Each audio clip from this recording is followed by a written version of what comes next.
आदरणीय दिदीबहिनी तथा दाजुभाइहरू, आज विश्व कोरोना भाइरसको महामारीबाट आक्रान्त छ र यसका विरुद्धको लडाईँमा सरिक छ र त्यसका विरुद्ध हामी पनि लडिरहेका छौँ। यसै क्रममा मुलुक 62 दिनदेखि लकडाउनमा छ।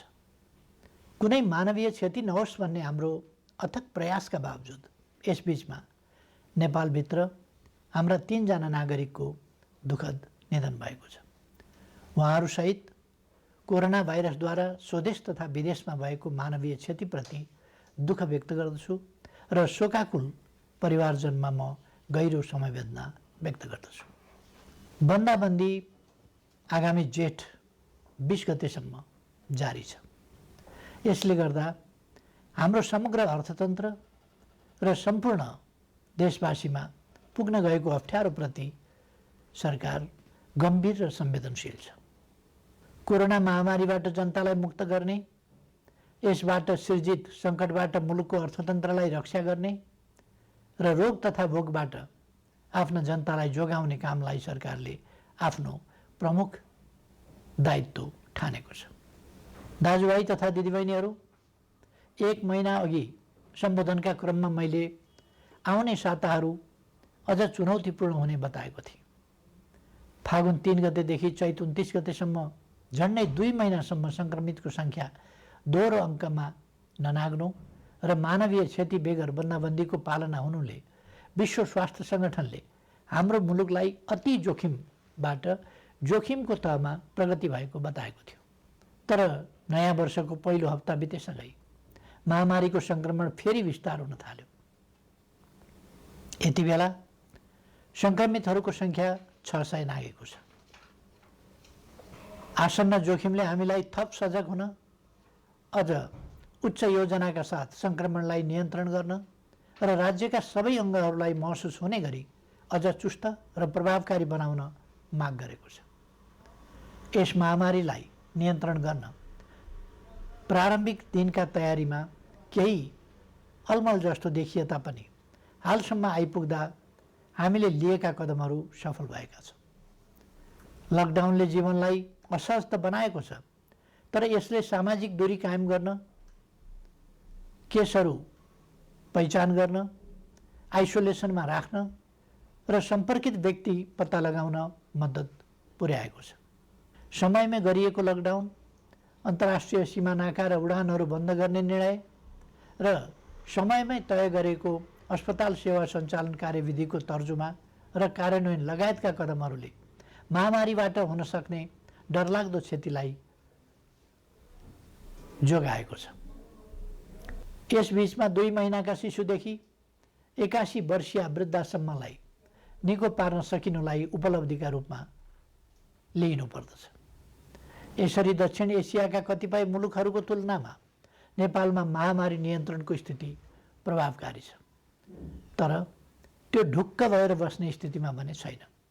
कोरोना विरुद्धको हाम्रो लडाईँ निकै चुनौतीपूर्ण र लामो छ भन्ने यथार्थप्रति सरकार सचेत छ।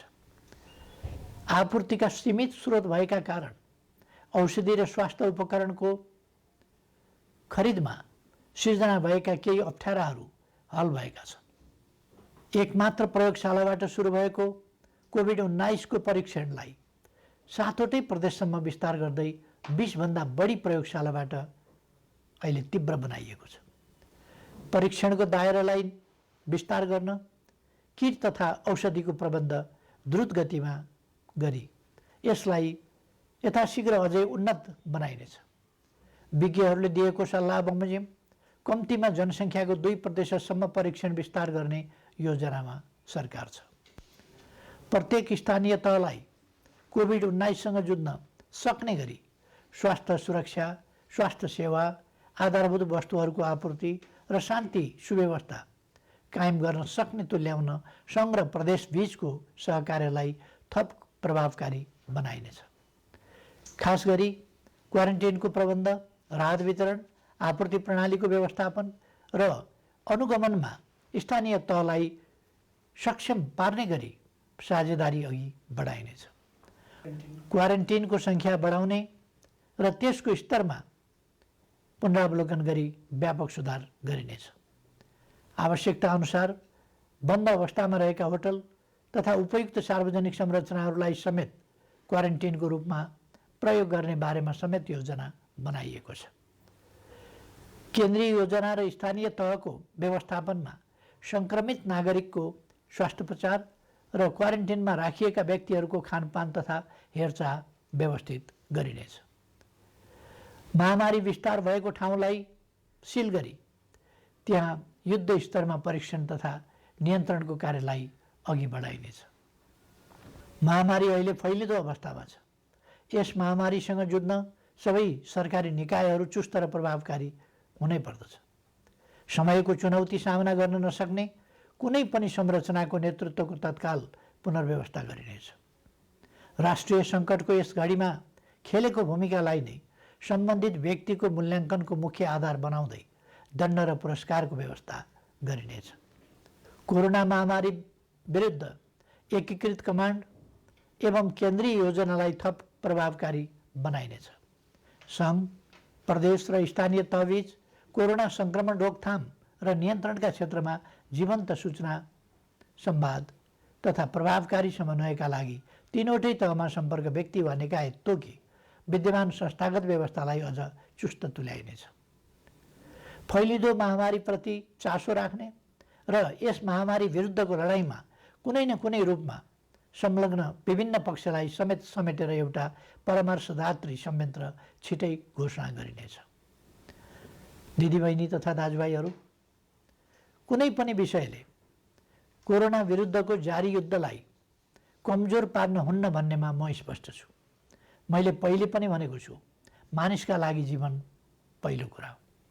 रोग वा भोग केहीबाट पनि हाम्रा देशवासीको जीवन जोखिममा पर्न नदिन सरकार हदैसम्म प्रयत्नशील रहन्छ। यस कार्यमा सरकार सबै देशवासीबाट आजसम्म प्राप्त सहयोगका लागि आभारी छ र आगामी दिनमा थप रचनात्मक सहयोगको अपेक्षा पनि गर्दछ। अहिले मुलुक बाहिर रहेका नेपालीहरूको घर फर्किने क्रम बढेको छ। मैले नेपालीहरूको ठुलो सङ्ख्यामा कार्यरत रहेका मुलुकका सरकार तथा राष्ट्र प्रमुखसँग गम्भीर संवाद गरेको छु।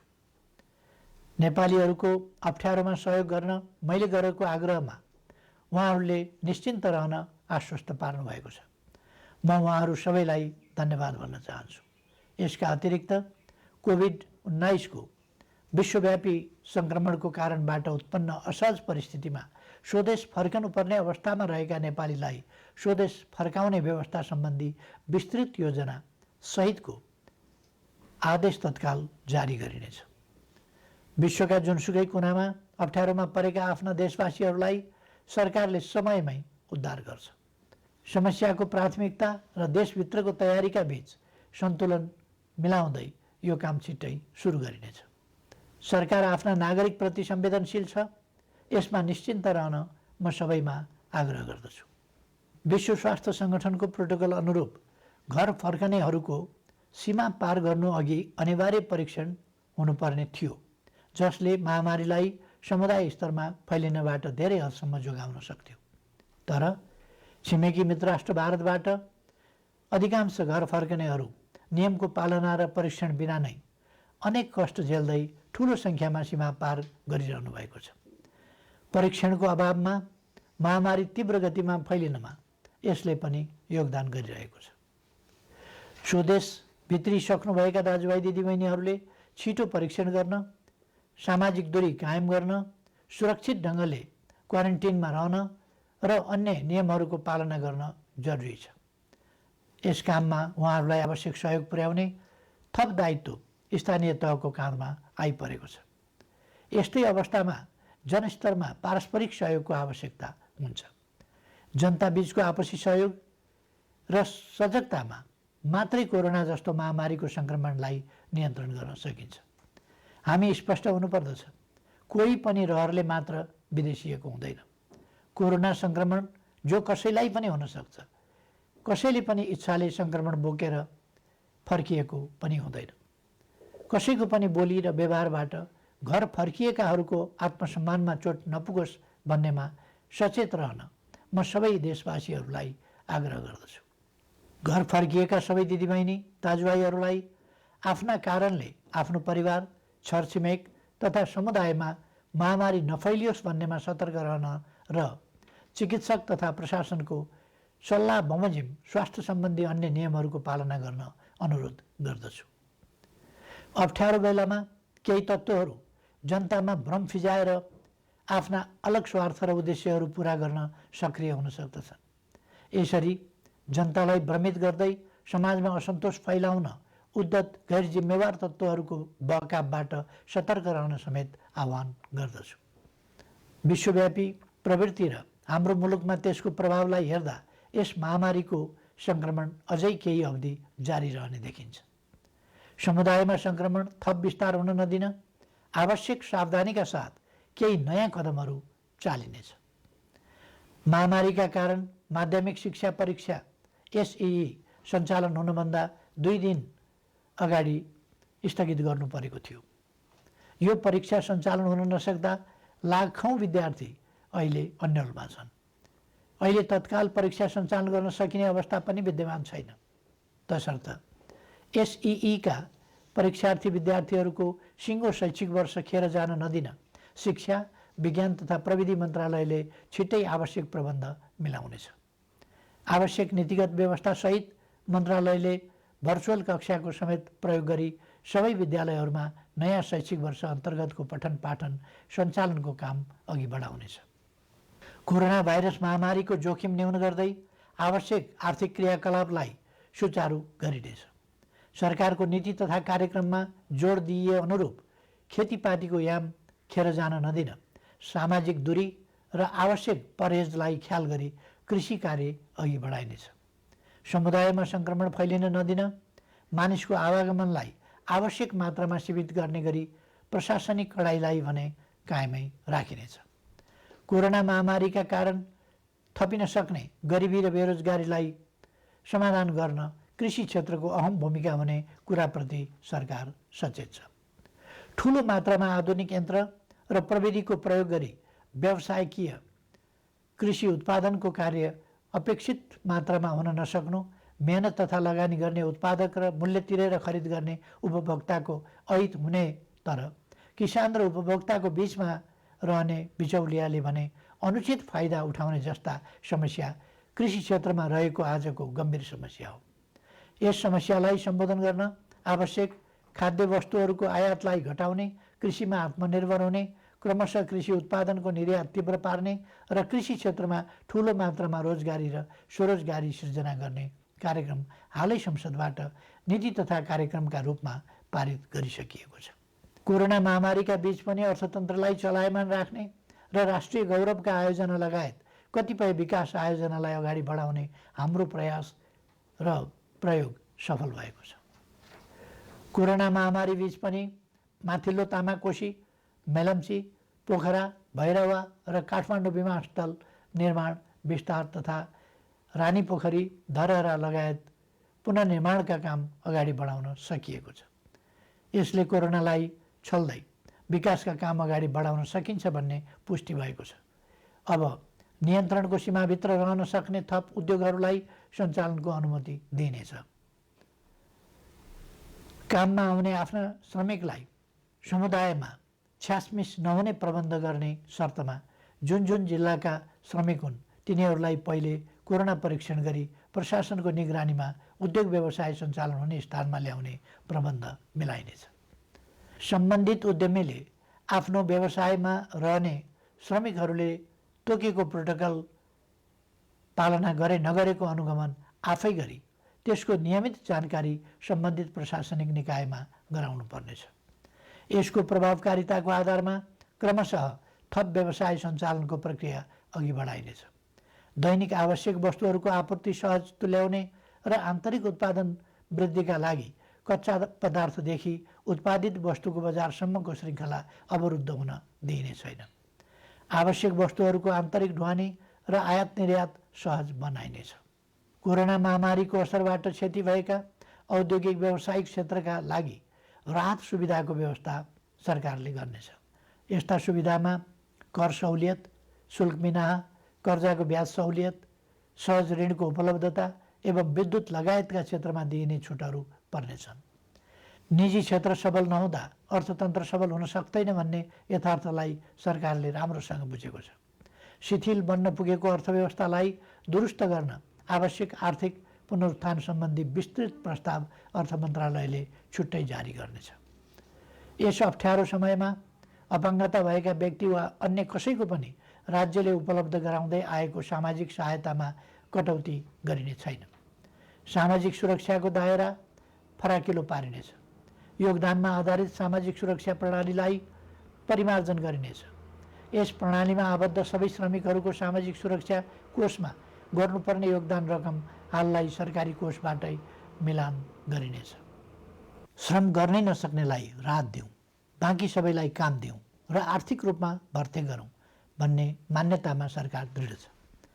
प्रधानमन्त्रीको नेतृत्वमा रहेको प्राकृतिक विपत्ति न्यूनीकरण तथा समस्या समाधान कोष र गृहमन्त्रीको नेतृत्वमा रहेको प्राकृतिक विपत्ति राहत कोषमा समेत रहेको रकमको महत्त्वपूर्ण हिस्सा कोरोना सङ्क्रमण रोकथाम नियन्त्रण तथा उपचार कोषमा हस्तान्तरण गरिनेछ, जसबाट कोरोना रोकथाम नियन्त्रण र उपचारमा थप योगदान पुग्नेछ। यति बेला विदेशमा रोजगारी गुमेर ठुलो सङ्ख्यामा हाम्रा श्रमिकहरू स्वदेश फर्किनु भएको छ। साथै कोरोना महामारीका कारण नेपालमा कार्यरत विदेशी श्रमिकहरू पनि ठुलो सङ्ख्यामा आफ्नो देशमा फर्केको या फर्कने अवस्था रहेको छ। मुलुकमा विद्यमान र यस्ता विभिन्न ढङ्गले सिर्जना भएका रोजगारीका अवसर, विदेशमा रोजगारी गुमाएर स्वदेश फर्किएका र स्वदेशमै रोजगारविहीन नेपालीहरूलाई उपलब्ध गराइनेछ। यसका लागि आवश्यक पर्ने उपयुक्त सिप र तालिमको व्यवस्था सरकारले गर्नेछ।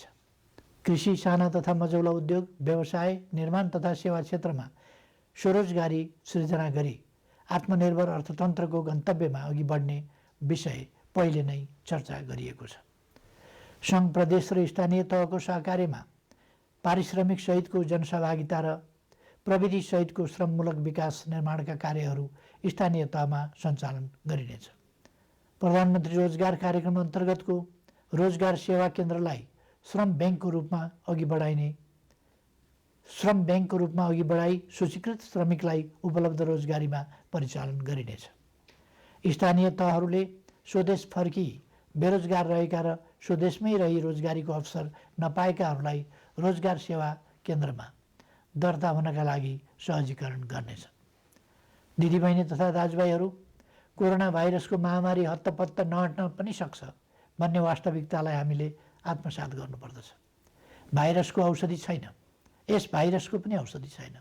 विज्ञहरू भनिरहेका छन्, यस भाइरसका विरुद्धको नयाँ खोप पत्ता नलागेसम्म यस महामारी विरुद्ध नियन्त्रण गर्ने उपलब्ध उपाय भनेकै हाम्रो आनीबानी र आहार विहारमा आवश्यक सतर्कता अपनाउनु हो। हालसम्मका उपायहरू हुन् भाइरसलाई व्यक्तिबाट व्यक्तिमा सर्न नदिन, सामाजिक दूरी कायम गर्ने र हरेक व्यक्तिमा प्रतिरोधी क्षमता वृद्धि गर्ने। सोचौँ, हुने खाने हुन् वा हुँदा खानेको अचारको रूपमा होस् वा तरकारी, हाम्रा भान्सामा प्रयोग हुने केही तत्त्वहरूमा किन समानता पाइन्छ? किनकि त्यसमा औषधीय तत्त्व छ। हाम्रा पूर्वजहरूले हजारौँ वर्ष अगाडिदेखि गहिरो अनुसन्धान गरेर प्रचलनको रूपमा अगाडि सारेका, हाम्रो भान्सामा प्रयोग हुँदै आएका ती औषधीय तत्त्वले रोगको प्रतिरोध क्षमता बढाउन बल पुर्याइरहेका छन्। तसर्थ निरोगी नेपाल निर्माणका लागि 5 कार्य गर्न आग्रह गर्दछु। पहिलो, यस महामारीसँग लड्दै निरोगी नेपाल निर्माणमा आफूलाई तयार राख्न उपलब्ध आहारलाई स्वच्छ र सन्तुलित बनाऊ। दोस्रो, लकडाउनको समयमा उपलब्ध फुर्सदलाई स्वस्थ रहन उपयोग गरौँ। शारीरिक र श्वास प्रश्वासको चुस्तताको लागि घरैभित्र व्यायामलाई निरन्तरता दिउँ। तेस्रो, भाइरस फोहोरमा रमाउँछ। आफ्नो शरीर र वासस्थान दुवैको सरसफाइमा एकदमै ध्यान दिउँ। चौथो, स्वस्थ रहनका लागि पर्याप्त आराम आवश्यक छ, यसमा ध्यान दिउँ। पाँचौँ, उच्च मनोबल कायम राखौँ। भय र त्रास, चिन्ता र आशंकाले रोग व्याधिका विरुद्धको लडाइँमा कमजोर तुल्याउँछ। कोरोना भाइरसबाट जीवन गुमाउनेको सङ्ख्या प्रतिशतमा हेर्ने हो भने हामीले सामान्य ठानेका मौसमी रुगाखोकीबाट मर्नेको भन्दा कम छ भन्ने त तथ्याङ्कले नै बताएको छ। नबोलौँ, हरेक चुनौतीको सामना गरेर नै मानव जाति आजको स्थानमा आइपुगेको हो। मानव जातिले सभ्यताको इतिहासमा असाधारण प्रतिकूलताहरूको सामना गरेको छ। हिमयुग जस्ता अनेक कठिन समय पार गरेको छ। औषधि र अस्पताल नै नभएको बेलामा समेत अनेकन महामारीहरूको सामना गरेर अघि बढेको छ। मैले पहिले पनि चर्चा गरेको छु, चुनौतीको सामना गर्ने, लडेको ठाउँबाट धुलो टकटकाउँदै उठ्ने र अघि बढ्ने नेपालीको चरित्र हो। हाम्रो आनीबानी र खानपिन ठिक हुँदा हामी जोगिन्छौँ र कोरोनालाई पराजित गर्न सक्छौँ। त्यसैले सकारात्मक सोच राखौँ। सरकारले यसलाई निरोगी नेपाल निर्माण अभियान भनेको छ। निरोगी नेपाल निर्माणलाई मूल स्वास्थ्य नीति बनाएको छ। प्रकृति मैत्री स्वच्छ जीवन प्रणाली प्रवर्धन गरी नेपालीको रोग प्रतिरोधी क्षमता वृद्धि गर्न निरोधात्मक कार्यक्रम सञ्चालन गर्ने नीति अघि सारिएको छ। हाल कोरोना महामारी विरुद्ध सबै सामर्थ्य लगाउने र कोरोना मुक्त नेपालको स्वास्थ्य सेवामा प्रतिरोधात्मक र उपचारात्मक विधि अवलम्बन गर्न सरकार प्रतिबद्ध छ। नेपालीहरूको मनोबल उच्च छ र प्रतिरोध क्षमता पनि असाधारण छ। यस महामारीलाई सरकारले अघि सारेका विभिन्न उपायहरूसहित आफ्नो उच्च मनोबल र प्रतिरोध क्षमताका साथ पराजित गर्नेछौँ भन्ने मैले विश्वास लिएको छु। सबैमा सुस्वास्थ्यको कामना गर्दछु। धन्यवाद।